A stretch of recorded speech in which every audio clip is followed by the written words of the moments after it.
খাগড়াছড়ি শহরে আমাদের 144 ধারা কার্যকরে সেনাবাহিনী তৎপর আছে এবং আমরা এই শহরে কোনো অপ্রীতিকর ঘটনা আশা করি ঘটার কোনো সম্ভাবনা আপাতত নেই।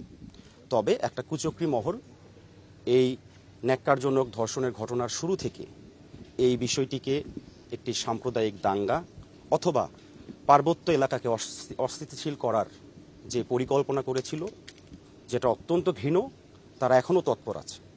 তো আমরা সজাগ আছি এবং তাদেরকে যেমন আমরা নস্যাৎ করেছি, ভবিষ্যতে খাগড়াছড়ি সদরে যদি কোনো পরিকল্পনা বাস্তবায়নের প্রচেষ্টা করা হয়, কঠোর হস্তে সেনাবাহিনী দমন করার জন্য প্রস্তুত। সানবিট সব দিবে সামাল। সানবিট ম্যাজিক প্রেস ডিশওয়াশিং এর মাথা ঘোরানো সলিউশন। দেখেন, পরিস্থিতি অস্থিতিশীল করার চেষ্টা তো অব্যাহতই আছে। আমাদের চেকপোস্ট, আমাদের রেগুলার পেট্রোলিং, আমাদের অবৈধ অস্ত্র উদ্ধার অভিযান, সব কিছুর সমন্বয়ে আমাদের প্রচেষ্টা অব্যাহত আছে এবং ভবিষ্যৎ পরিকল্পনা আমাদের যারা অস্থিতিশীল করতে চায় তারা যত বেশি উচ্ছৃঙ্খল হবে, আমাদের পরিকল্পনা তত বেশি আরও ডিটেইল হবে, আরও অতিরিক্ত জনবল আমরা নিয়োগ করব এবং আমরা কোনোভাবেই পার্বত্য চট্টগ্রামকে অস্থিতিশীল করার যে প্রচেষ্টা কখনোই সফল হতে